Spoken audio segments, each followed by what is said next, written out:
ભગવતે વાસુદેવાય. શ્રીમદ્ ભાગવત મહાપુરાણ, 7મો સ્કંદ, 2જો અધ્યાય. હિરણ્યાક્ષનો વધ થવાથી હિરણ્યકશિપુએ પોતાની માતા અને કુટુંબીઓને સમજાવવા. નારદજીએ કહ્યું, હે રાજન, વરાહ અવતાર ધારણ કરીને ભગવાને હિરણ્યાક્ષને મારી નાખ્યો. ત્યારે ભાઈના આ પ્રમાણે માર્યા જવાથી હિરણ્યકશિપુ રોષથી બળી ઉઠ્યો અને શોક સંતપ્ત થઈ ગયો. તે ક્રોધથી કાંપતો પોતાના દાંતોથી વારંવાર હોઠ ચાવવા લાગ્યો. ક્રોધથી ભભૂકતી આંખોની આગના ધુમાડાથી છવાયેલા આકાશ તરફ જોતો જોતો તે કહેવા લાગ્યો. તે સમયે વિકરાળ દાઢો, આગ ઉગતી ઉગ્ર દ્રષ્ટિ અને ચડેલા ભવાને કારણે તેનું મોઢું જોયું જતું ન હતું. ત્રિશૂળ ઉઠાવીને તેણે ભરી સભામાં દ્વિમૂર્ધા, ત્ર્યક્ષ, શંબર, શતબાહુ, હયગ્રીવ, નમુચી, પાક, ઇલ્વલ, વિપ્રચિતિ, પુલોમા, શકુન વગેરેને સંબોધીને કહ્યું, અરે દૈત્યો અને દાનવો, તમે બધા મારી વાત સાંભળો અને ત્યાર પછી હું જેમ કહું તેમ કરો. તમે એ જાણો જ છો કે મારા શુદ્ર શત્રુઓએ વિષ્ણુ દ્વારા મારા પરમ પ્રિય અને હિતેચ્છુ ભાઈ હિરણ્યાક્ષને મરાવી નાખ્યો છે. જો કે તે વિષ્ણુ, દેવો અને દૈત્યો બંને પ્રત્યે સંભાવી છે, તો પણ સ્તુતિ કરીને દેવોએ તેને પોતાના પક્ષે કરી લીધો છે. આ વિષ્ણુ પહેલાં તો ઘણો શુદ્ધ અને નિષ્પક્ષ હતો, પણ હવે માયાથી વરાહ વગેરે રૂપ ધારણ કરવા લાગ્યો છે અને પોતાના સ્વભાવથી ચ્યુત થઈ ગયો છે. બાળકની જેમ જે તેની સેવા કરે તેના પક્ષે તે થઈ જાય છે. તેનું ચિત્ત સ્થિર નથી રહ્યું. હવે હું પોતાના આ શૂળથી તેનું ગળું કાપી નાખીશ અને તેના લોહીની ધારાથી પોતાના રુધિર પ્રેમી ભાઈનું તર્પણ કરીશ. ત્યારે જ કદાચ મારા હૃદયની પીડા શાંત થશે. તે માયાવી શત્રુનો નાશ થઈ જવાથી બધા દેવો, ઝાડનું મૂળ કપાઈ જવાથી સુકાઈ જતી ડાળીઓની જેમ આપોઆપ જ સુકાઈ જશે, કારણ કે વિષ્ણુ જ તેમના પ્રાણ છે. તેથી તમે અત્યારે જ પૃથ્વી પર જાઓ. આજકાલ ત્યાં બ્રાહ્મણો અને ક્ષત્રિયોનો ઘણો વધારો થઈ ગયો છે. ત્યાં જે લોકો તપ, યજ્ઞ, સ્વાધ્યાય, વ્રત, દાન વગેરે શુભ કર્મો કરી રહ્યા હોય તે બધાને મારી નાખો.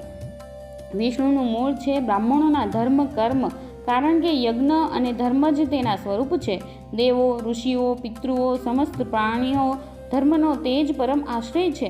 જ્યાં જ્યાં બ્રાહ્મણો, ગાયો, વેદ, વર્ણાશ્રમ અને ધર્મકર્મ હોય તે જનપદોમાં તમે જાઓ અને તેમને બાળી નાખો, ઉજ્જડ કરી નાખો. દૈત્યો તો સ્વભાવે જ લોકોને પીડા આપીને સુખી થનારા છે. તે બધાઓએ દૈત્યરાજ હિરણ્યકશિપુની આજ્ઞા ઘણા આદરથી માથું નમાવીને સ્વીકારી લીધી અને તે અનુસાર તેઓ પ્રજાજનોને પીડવા લાગ્યા.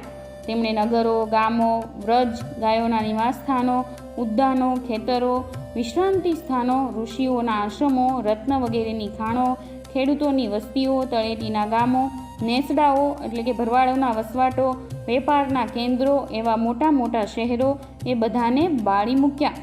કેટલાક દૈત્યોએ ખોદવાના હથિયારોથી મોટા મોટા પુલ, કોટકાંગરા અને નગરના દરવાજાઓ તોડી ફોડી નાખ્યા, તથા બીજા કેટલાકે કુહાડીઓથી ફળ્યા ફૂલ્યા હર્યા ભર્યા વૃક્ષો કાપી નાખ્યા. કેટલાક દૈત્યોએ સળગતા લાકડાઓથી લોકોના ઘર બાળી નાખ્યા.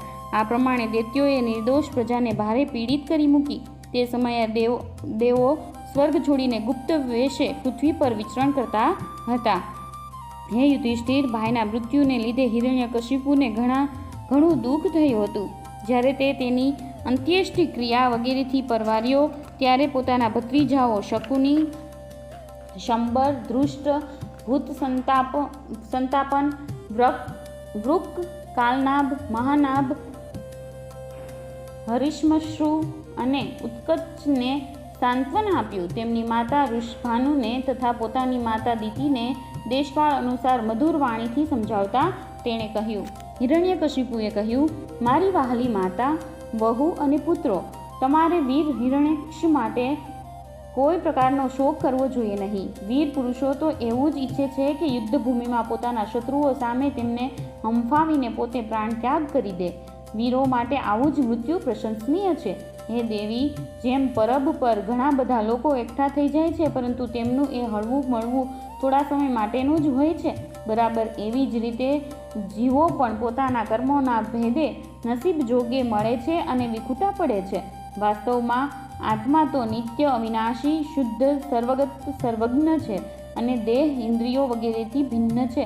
તે અવિદ્યાને લીધે જ શરીર વગેરેની સૃષ્ટિ રચીને ભોગોના સાધનભૂત સૂક્ષ્મ શરીરનો સ્વીકાર કરે છે.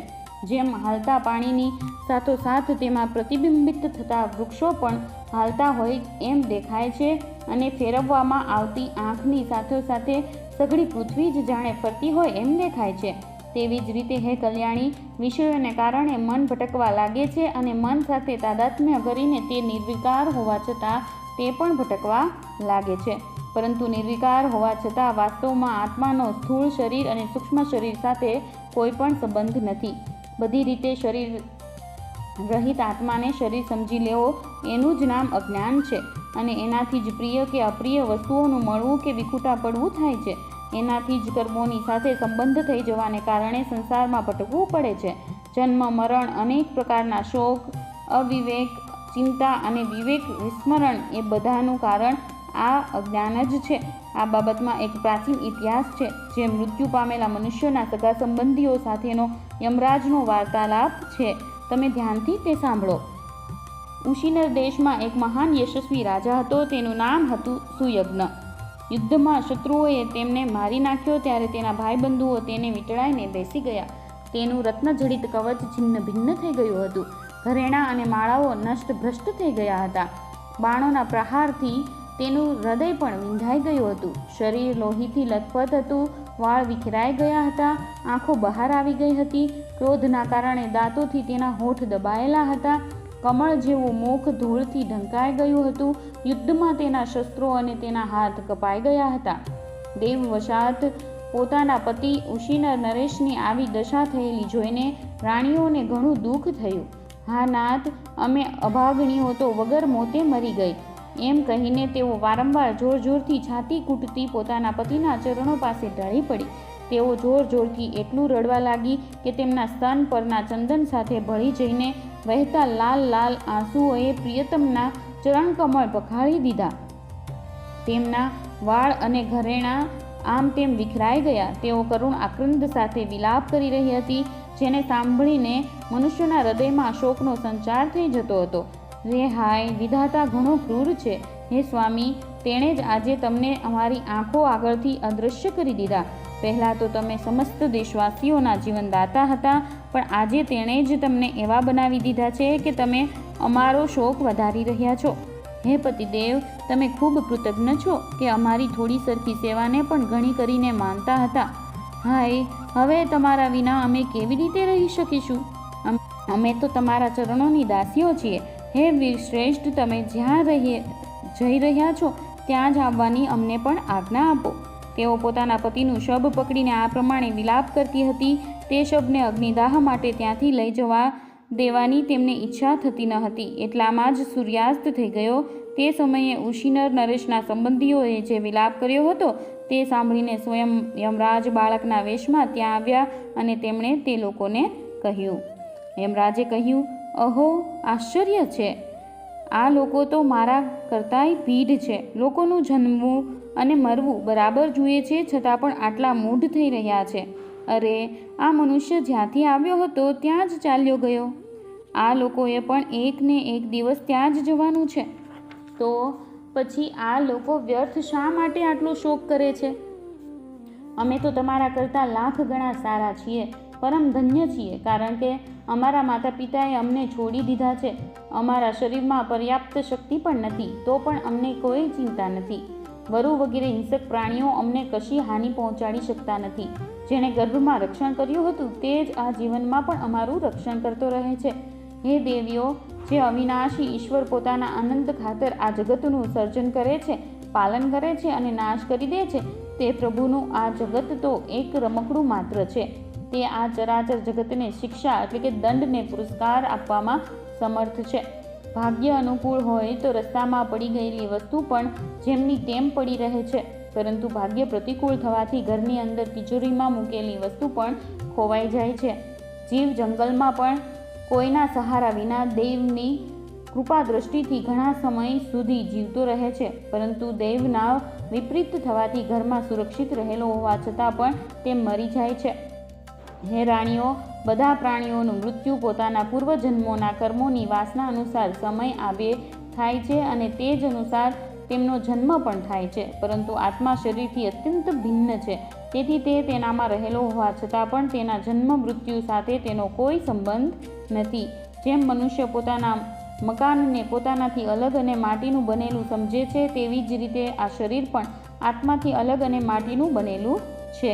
મનુષ્ય મોહને લીધે તેને પોતાનું સમજી લે છે. જેમ પાણીનો વિકાર પરપોટો છે, માટીનો વિકાર ઘડો છે અને સોનાનો વિકાર દાગીના છે, તે બધા રૂપાંતર થઈને નષ્ટ થઈ જાય છે. તેવી જ રીતે જળ, માટી અને તેજ આદિ તત્વોના વિકારથી બનેલું આ શરીર પણ કાળના પ્રભાવથી બને છે અને નષ્ટ થઈ જાય છે. જેમ લાકડામાં રહેલો વ્યાપક અગ્નિ સ્પષ્ટપણે જ તેનાથી અલગ છે, જેમ શરીરમાં રહેવા છતાં વાયુનો તેની સાથે કોઈ સંબંધ નથી, જેમ આકાશ સર્વત્ર એક સરખું વ્યાપ્ત રહેવા છતાં પણ કોઈનાય ગુણ અને દોષથી લેપાતું નથી, તેવી જ રીતે સમસ્ત દેહ અને ઇન્દ્રિયોમાં રહેનારો અને તેમનો આશ્રયભૂત આત્મા પણ તેમનાથી અલગ છે અને નિર્લિપ્ત છે. હે મૂર્ખાઓ, જેના માટે તમે બધા શોક કરી રહ્યા છો, તે સુયજ્ઞ નામનું શરીર તો તમારી સામે પડેલું છે. તમે તેને જ જોતા હતા. તેનામાં જે સાંભળનારો અને બોલનારો હતો તે તો ક્યારેય કોઈને દેખાતો ન હતો. તો પછી આજે પણ તે ન દેખાતો હોય તો એમાં શોક શા માટે? પ્રાણ જ બોલનારો અને સાંભળનારો હતો તે નીકળી ગયો, એવી તમારી માન્યતા મૂર્ખતા ભરેલી છે. કારણ કે સુષુપ્તિના સમયે પ્રાણ તો રહે જ છે, છતાં પણ તે નથી બોલતો કે નથી સાંભળતો. શરીરમાં બધી ઇન્દ્રિયોની ચેષ્ટાના હેતુભૂત જે મહાપ્રાણ છે તે પ્રધાન હોવા છતાં પણ બોલનારો કે સાંભળનારો હોતો નથી, કારણ કે તે જડ છે. શરીર અને ઇન્દ્રિયો વડે બધા પદાર્થોનો દ્રષ્ટા જે આત્મા છે તે શરીર અને પ્રાણ બંનેથી ભિન્ન છે. જોકે તે પરિચ્છિન્ન એટલે કે વિભક્ત નથી. વ્યાપક છે તો પણ 5 ભૂતો, ઇન્દ્રિયો અને મનથી યુક્ત ઊંચ નીચ એટલે કે દેવ, મનુષ્ય, પશુ, પક્ષી વગેરે શરીરોને ગ્રહણ કરે છે અને પોતાની વિવેક શક્તિથી મુક્ત પણ થઈ જાય છે. વાસ્તવમાં તે આત્મા આ બધાથી અલગ છે. જ્યાં સુધી તે 5 પ્રાણ, 5 કર્મેન્દ્રિયો, 5 જ્ઞાનેન્દ્રિયો, બુદ્ધિ અને મન આ 17 તત્વોથી બનેલા લિંગ શરીર સાથે સંલગ્ન રહે છે, ત્યાં સુધી કર્મોથી બંધાયેલો રહે છે અને આ બંધનને કારણે જ માયાને લીધે થતા મોહ અને ક્લેશ બરાબર તેની પાછળ પડેલા રહે છે. પ્રકૃતિના ગુણોને તથા તેમનાથી બનેલી વસ્તુઓને સત્ય સમજવા અથવા કહેવા એ મિથ્યા દુરાગ્રહ છે. મનોરથ વેળાની કલ્પિત અને સ્વપ્ન વેળાએ દેખાતી વસ્તુઓની જેમ જ ઇન્દ્રિયો વડે જે કંઈ ગ્રહણ કરવામાં આવે છે તે બધું મિથ્યા અસત છે. તેથી શરીર અને આત્માનું તત્વ જાણનારા મનુષ્ય નથી તો અનિત્ય શરીર માટે શોક કરતા કે નથી તો નિત્ય આત્મા માટે શોક કરતા. પરંતુ જ્ઞાનની દૃઢતા નહીં હોવાને કારણે જે લોકો શોક કરતા રહે છે તેમના સ્વભાવને બદલવાનું ઘણું મુશ્કેલ છે. કોઈ જંગલમાં એક પારધી રહેતો હતો. પારધી તે કેવો જાણે વિધાતાએ પક્ષીઓના કાળના રૂપમાં જ તેને રચ્યો હતો. ક્યાંય પણ તે ઝાડ બિછાવતો, બસ લલચાવીને પક્ષીઓને ફસાવી જ લેતો. એક દિવસ તેણે કુલિંગ પક્ષીના એક યુગલને ચારો ચણતા જોયું. તે પારધીએ તે પૈકી માદા પક્ષીને તો તરત જ ફસાવી લીધું. કાળવશાત તે કુલિંગ માદા ઝાડના ફંદામાં ફસાઈ ગઈ. નર પક્ષીને પોતાની માદાની વિપત્તિ જોઈને ભારે દુઃખ થયું. તે બિચારો તેને છોડાવી શકે એમ તો હતો નહીં. બસ સ્નેહને લીધે તે બિચારી માદા માટે વિલાપ કરવા લાગ્યો. તે કહેવા લાગ્યો, આમ તો વિધાતા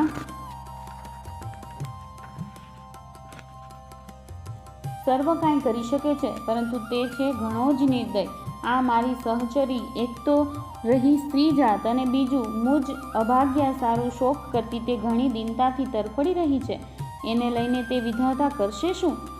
એને આનંદ થતો હોય તો મને લઈ જાય. આના વિના હું પોતાનું અધૂરું વિધુર જીવન કે જે દીનતા અને દુઃખથી ભરેલું છે તે લઈને શું કરીશ? હજી તો મારા અભાગ્યા બચ્ચાઓને પાંખો પણ પૂરી ફૂટી નથી. પત્નીના મરી જવાથી તે મા વિહોણા બચ્ચાઓને હું કેવી રીતે પાળીશ? અરે, માળામાં તેઓ પોતાની માતાની વાટ જોઈ રહ્યા હશે. આ રીતે તે કુલિંગ નર ઘણો બધો વિલાપ કરવા લાગ્યો. પોતાની સહચરીના વિયોગથી તે દુઃખાતુર થઈ રહ્યો હતો. આંસુઓને લીધે તેનું ગળું રૂંધાઈ ગયું હતું. ત્યાં સુધીમાં તો કાળની પ્રેરણાથી પાસે જ સંતાઈ રહેલા તે પારધીએ એવું બાણ માર્યું કે તે પણ ત્યાં જ મૃત્યુ પામ્યો. હે મૂર્ખ રાણીઓ, તમારી પણ આ દશા થવાની છે. તમને પોતાનું મૃત્યુ તો દેખાતું નથી અને એના માટે રડી રહી છો. છાતી કૂટી રહી છો? જો તમે 100 વર્ષ સુધી આ જ રીતે શોકને લીધે છાતી કૂટતી રહેશો તો પણ હવે તમે આને મેળવી શકશો નહીં. હિરણ્યકશિપુએ કહ્યું. તે યમરાજ રૂપે આવેલા નાના સરખા બાળકની આવી જ્ઞાનપૂર્ણ વાતો સાંભળીને તે બધા જ વિસ્મય પામ્યા. ઉશીનર નરેશના ભાઈબંધુઓ અને તેની પત્નીઓએ એ વાત સમજી લીધી કે સમસ્ત સંસાર અને એના સુખ દુઃખ એ બધું જ અનિત્ય અને મિથ્યા છે. યમરાજ આ ઉપાખ્યાન સંભળાવીને ત્યાં જ અંતર્ધાન થઈ ગયા. પછી સગા સંબંધીઓએ પણ સુયજ્ઞની અંત્યેષ્ટિ ક્રિયા કરી. તેથી તમે બધા પણ પોતાના માટે કે બીજા કોઈનાય માટે શોક ન કરો. આ સંસારમાં કોણ આત્મા છે અને કોણ આત્માથી ભિન્ન, શું પોતાનું છે અને શું પારકું? પ્રાણીઓને અજ્ઞાનને કારણે જ આ પોતાનું પારકું એવો દુરાગ્રહ થઈ રહ્યો છે.